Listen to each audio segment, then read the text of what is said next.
রানী তাকে ডিনারে আমন্ত্রণ জানিয়েছিলেন। সে সেখানে গিয়েছিল, কিন্তু টেবিলে বসতেই চেয়ারের ভার সামলাতে পারেনি।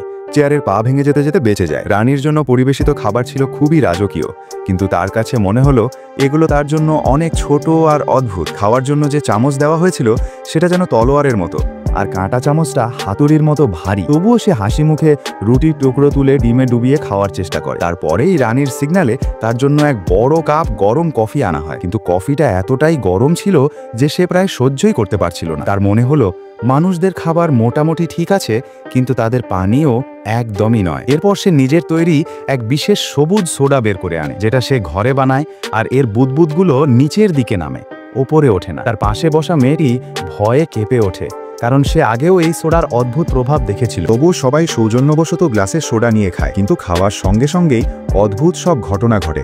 প্রথমে এক চাকর ভারসাম্য হারায়, তারপর নিরাপত্তারক্ষীরা, এমনকি রানীও নিজেকে সামলাতে পারেন না। পুরো রাজপ্রাসাদে অদ্ভুত সব শব্দ প্রতিধ্বনিত হতে থাকে। রানী নিজের শ্বাস সামলে বলেন, এই ডিনার এখানেই শেষ।